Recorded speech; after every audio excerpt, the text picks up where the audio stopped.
خدا یسوع مسیح کے پاک اور جلالی نام میں آپ سب کی سلامتی ہو۔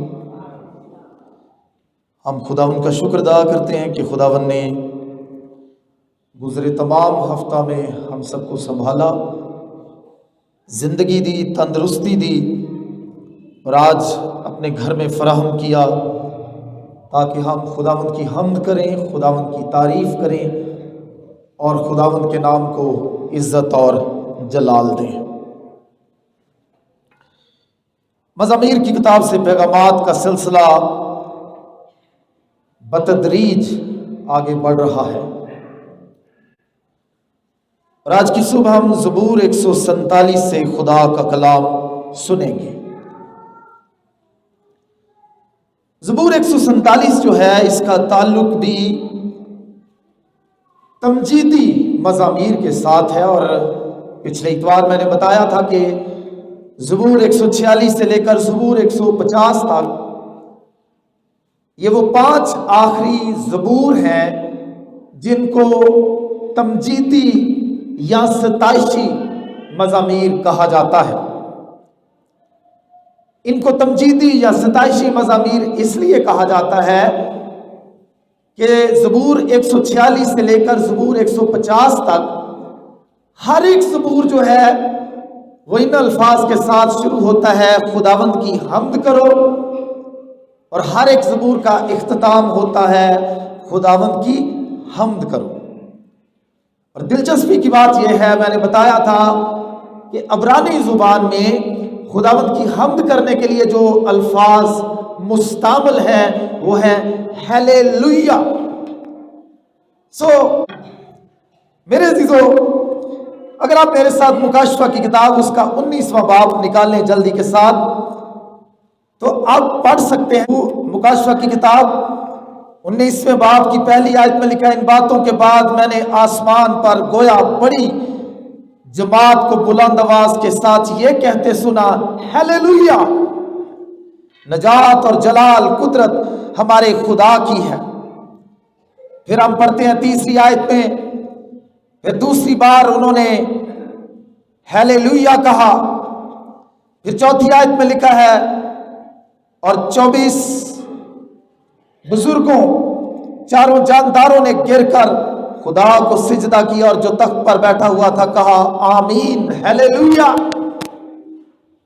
نہ صرف یہودی لوگ ہیلیلویا کے ساتھ ان مزامیر کا آغاز کیا کرتے تھے اور ان مزامیر کا اختتام کیا کرتے تھے، بلکہ آسمان پر جو بڑی بھیڑ ہوگی جو خدا کی بادشاہی کا حصہ ہوگی وہ بھی ہیلیلویا کے نعرے مکاشفہ کی کتاب میں بلند کرتے ہوئے نظر آتی ہے۔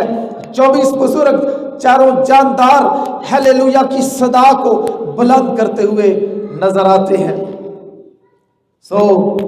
ہم کہہ سکتے ہیں یہ مقدسوں کا، خدا کے لوگوں کا نعرہ ہے جو صدیوں سے لگاتے چلے آئے ہیں۔ اس لیے ہمیں کبھی بھی کسی پر الزام نہیں لگانا چاہیے، برا نہیں کہنا چاہیے جب کوئی ہیلیلویا کے ساتھ آواز بلند کرتا ہے۔ زبور 147 جو ہے یہ ایک خوبصورت زبور ہے، لمبا ہے قدرے، کیونکہ 1 سے لے کر 20 آیات تک مشتمل ہے، لیکن اس سے قبل کہ میں اس کو آپ کے سامنے پیش کروں، میں یہ بتانا چاہتا ہوں کہ اس کا سیاق و سباق جو ہے وہ بڑا اہم ہے۔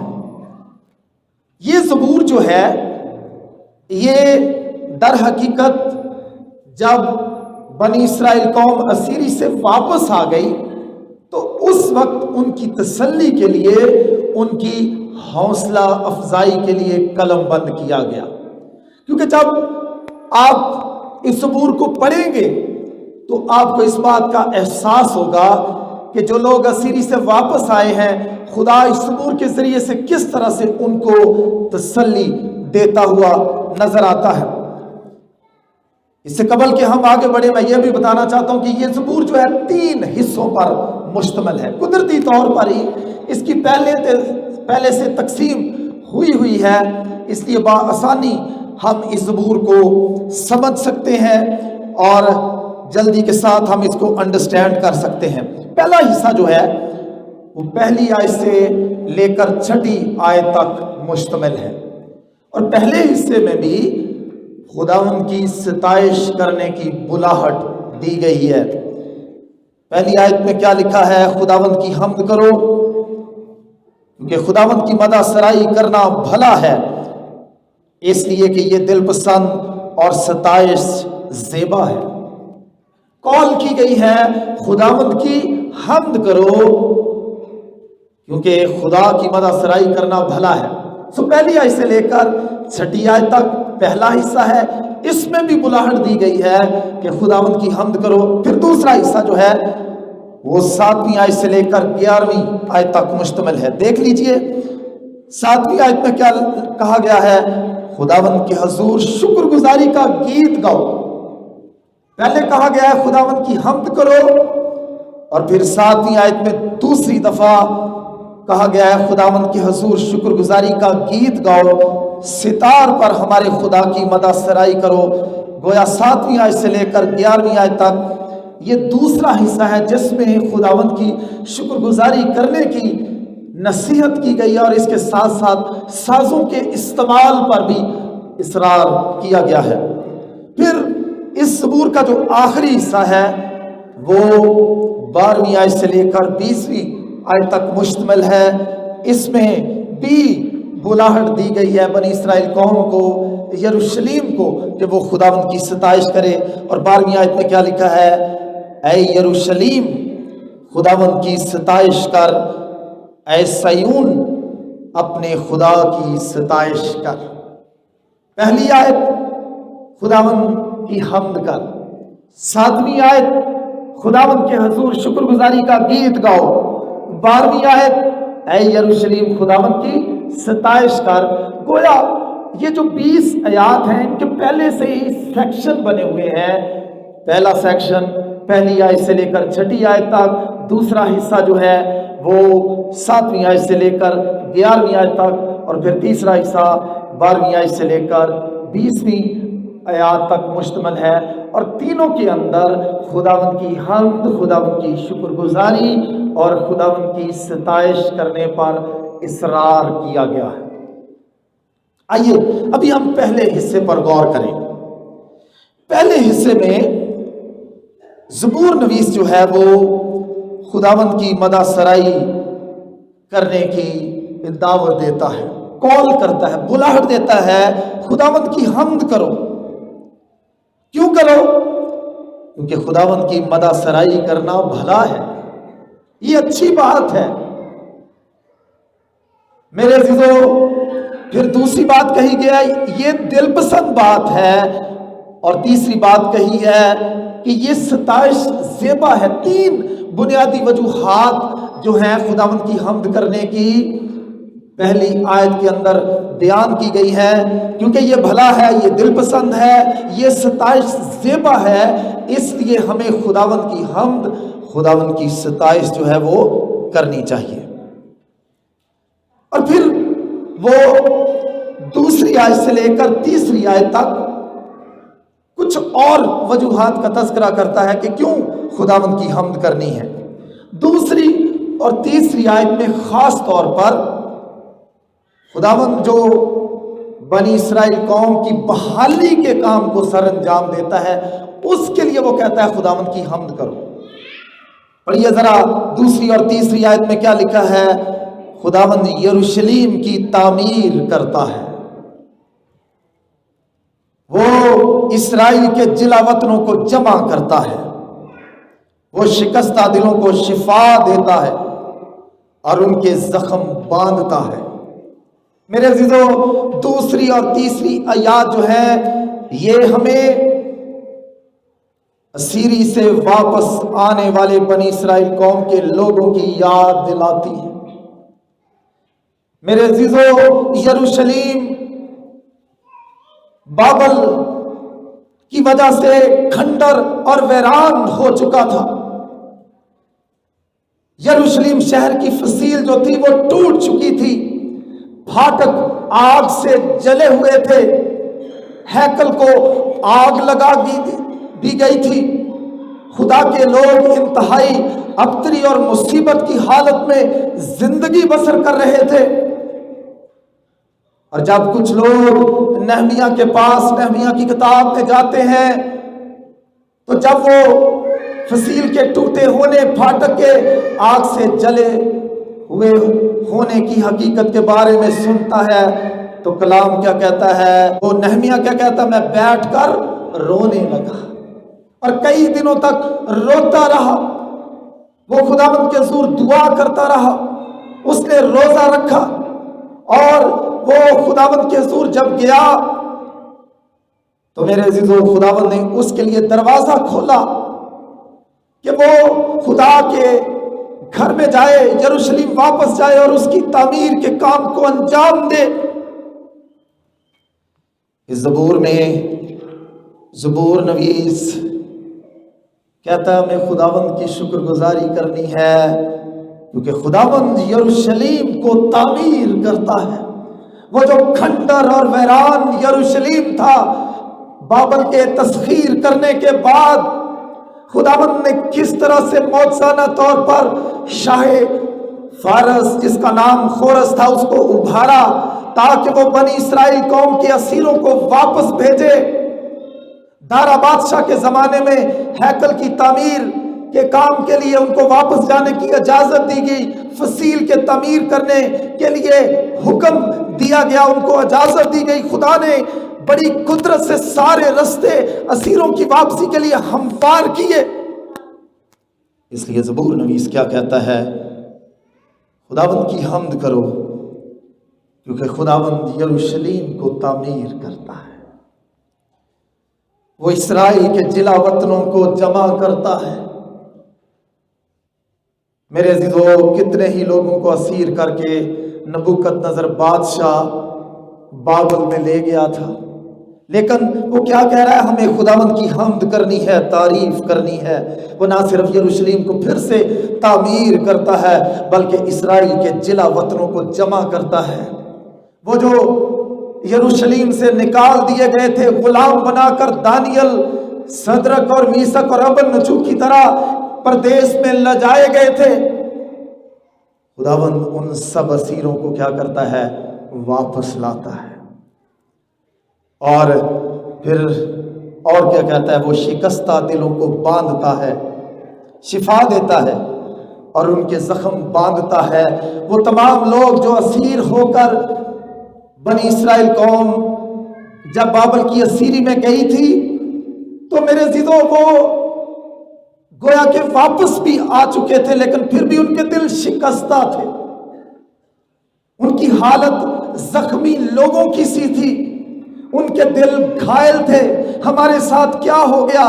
ہماری اس قدر خوبصورت ہیکل تھی جس کو سلیمان نے بڑی محنت سے تیار کروایا تھا، کتنی پیاری فصیل تھی، کتنے پیارے گھر تھے، یہاں پر بادشاہ کا تخت تھا، محل تھے، سب کچھ برباد ہو گیا تھا۔ جب وہ واپس بھی آ گئے لیکن ان کے دل ٹوٹے ہوئے تھے، ان کی حالت گویا ایسے لوگوں کی تھی جو زخمی ہوتے ہیں، جو گھائل ہوتے ہیں۔ لیکن زبور نویس کیا کہتا ہے، خداوند کی حمد کرو، وہ یروشلم کو تعمیر بھی کرتا ہے، وہ اسرائیل کے جلا وطنوں کو جمع بھی کرتا ہے، یعنی واپس لاتا ہے، یعنی وہ شکستہ دلوں کو شفا دیتا، اور جو اپنے اپنے غموں کی وجہ سے گھائل ہو چکے تھے، زخمی ہو چکے تھے، خداوند ان کو کیا کرتا ہے، ان کے زخموں کو باندھتا ہے۔ میرے عزیزو خداوند کے بہت سارے خادم جب اس زبور کی تشریح کرتے ہیں، اس میں میتھیو ہنری بھی شامل ہے، پریسبیٹیرین خدا کا خادم ہے، اور خدا کے بے شمار خادم ہیں، تو وہ کہتے ہیں یروشلم کی تعمیر سے مراد کلیسیا کا قیام ہے۔ خداوند نہ صرف یروشلم کی تعمیر کرتا ہے جو کھنڈر اور ویران ہو چکا تھا جب بنی اسرائیل قوم اسیری سے واپس آئی، بلکہ وہ کلیسیا کی بھی تعمیر کرتا ہے، وہ اسرائیل کے جلا وطنوں کو جمع کرتا ہے، یعنی وہ تمام بھٹکی ہوئی بھیڑیں جو خدا کی بادشاہی سے دور ہیں، کیونکہ خدا یسوع مسیح نے کیا کہا، کیونکہ ابن آدم کھوئے ہوئوں کو ڈھونڈنے اور نجات دینے آیا ہے۔ یہاں اسرائیل کے جلا وطنوں سے مراد وہ گناہگار لوگ بھی ہیں جو خدا کی بادشاہی سے بھی دور ہیں، لیکن وہ اپنے کلام کے ذریعے سے ان کو اپنی بادشاہی میں لاتا ہے، ان کو جلا وطنوں کی طرح کلیسیا کے اندر جمع کرتا ہے۔ اور وہ جو گناہ کی وجہ سے شکستہ ہو چکے ہیں، گھائل ہو چکے ہیں، ان کو اپنے بیٹے یسوع کے خون سے ان کے زخموں کو باندھتا ہے۔ ہمیں خداوند کی حمد کرنی ہے۔ وہ یروشلیم کو بحال کرتا ہے، پرانے عہد نامے کی کلیسیا کو وہ ابھارتا ہے زبور نویس کہ تم اپنے لیے خدا کا شکر کرو، یروشلیم کے لیے شکر کرو، اسرائیلی لوگوں کے اسیری سے چھوٹ کر واپس آنے کے لیے شکر کرو۔ وہ شکستہ دلوں کو شفا دیتا، وہ تمہارے زخموں کو باندھتا ہے، اس کے لیے خداوند کی کیا کرو؟ حمد کرو۔ خداوند ہمیں بھی جب ہم شکستہ دل ہو جاتے ہیں وہ ہمیں شفا دیتا ہے۔ جب ہم طرح طرح کے غموں سے زخمی اور گھائل ہو جاتے ہیں، خداوند بھی ہمارے زخموں کو باندھتا ہے۔ کتنی دفعہ ہمارے پیارے جو ہم سے بچھڑ جاتے ہیں، ان کی یادوں کا غم ہمیں ستاتا ہے، لیکن خدا اپنی تسلی سے، حوصلے سے، ڈھارس سے، تشفی سے ہمیں بھرتا ہے، اور ہم تسلی پا کر پھر زندگی میں آگے بڑھنے لگتے ہیں۔ یہ سارے کام کون انجام دیتا ہے؟ خداوند خدا ہمارے لیے انجام دیتا ہے، اس لیے وہ اس لائق ہے کہ ہمیں خداوند کی حمد کرنی چاہیے۔ پھر وہ چوتھی اور پانچویں آیت میں تخلیق کائنات کے لیے جو خداوند کے کمالات ہیں اس کے لیے وہ کہتا ہے خداوند کی حمد کرو۔ کلام میں کیا لکھا ہے؟ وہ ستاروں کو شمار کرتا ہے، ان سب کے نام رکھتا ہے۔ ہمارا خداوند بزرگ اور قدرت میں عظیم ہے، اس کے فہم کی انتہا نہیں ہے۔ خداوند سب حلیموں کو سنبھالتا ہے، وہ شریروں کو خاک میں ملا دیتا ہے۔ چوتھی اور پانچویں آیات کے اندر خداوند خدا کی جو قدرت تخلیق کائنات کے اندر نظر آتی ہے، وہ کہتا ہے اس کے لیے خداوند کی کیا کرو؟ حمد کرو۔ میرے عزیزو، ابراہیم کو جب وہ بے اولاد تھا، خداوند نے کیا کہا؟ آسمان پر دیکھ اور ان ستاروں کو گن۔ رات کو خداوند اسے باہر لے گیا، خداوند نے اس کو کیا کہا؟ اگر تو گن سکتا ہے تو گن۔ یعنی خداوند اسے یہ کہنا چاہتا تھا کہ تو کبھی بھی ان ستاروں کو گن نہیں سکتا، اور انسان واقعہ ہی نہ آسمان کے ستاروں کو گن سکتا ہے اور نہ سمندر کی ریت کو گن سکتا ہے، لیکن ہمارا خدا جو ہے وہ ستاروں کا شمار کرتا ہے۔ چونکہ وہ ان کا خالق ہے، اس لیے وہ جانتا ہے کہ اس نے کتنے ستارے پیدا کیے ہیں، اور یہ بھی لکھا ہے وہ ان کے نام رکھتا ہے۔ ہمارے بچے ہیں سولر سسٹم کے بارے میں، نظام شمسی کے بارے میں، کسی کو بھی یہاں سے کھڑا کریں گے بتا سکتے ہیں۔ 9 سیارے ہیں، ان کے نام بتا دیں گے آسانی کے ساتھ، لیکن شاید 9 کے بعد ہماری گنتی ختم ہو جائے، کیونکہ ہمیں پتہ ہی نہیں ہے، سائنس نے اس سے زیادہ کے نام نہیں بتائے۔ لیکن خداوند کے بارے میں کیا ہے؟ وہ ستاروں کا شمار کرتا ہے، اسے گنتی بھی پتہ ہے اور سب ستاروں کے نام بھی اسے پتہ ہے۔ اس نے سورج کو نیر اکبر کہا پیدائش کی کتاب کے اندر، اور نہ صرف ان دونوں کے نام ہیں بلکہ جتنے بھی ستارے ہیں وہ ان کی گنتی بھی جانتا ہے اور ان کے نام بھی جانتا ہے۔ یہاں کیوں لکھ دیا گیا یہ بات اس زبور کے اندر؟ یہ کیا سلسلہ ہے؟ کہ خدا کا خادم کہتا ہے خداوند دراصل بنی اسرائیل قوم کہ ان لوگوں کو تسلی دینا چاہتا تھا جو سیری سے واپس آئے تھے، کچھ واپس آ گئے تھے، کچھ ابھی ادھر ہی تھے۔ خداوند ان کو حوصلہ دینا چاہتا تھا۔ زبور نویس ان کو تسلی دیتا ہے، جو خدا اپنے ستاروں کا شمار کرتا ہے، جو خدا ان سب کے نام رکھتا ہے، وہ بنی اسرائیل قوم کے جلا وطنوں کو جانتا بھی ہے۔ جہاں جہاں وہ ہوں گے خداوند ان کو واپس لائے گا۔ تم بے دل کیوں ہوتے ہو؟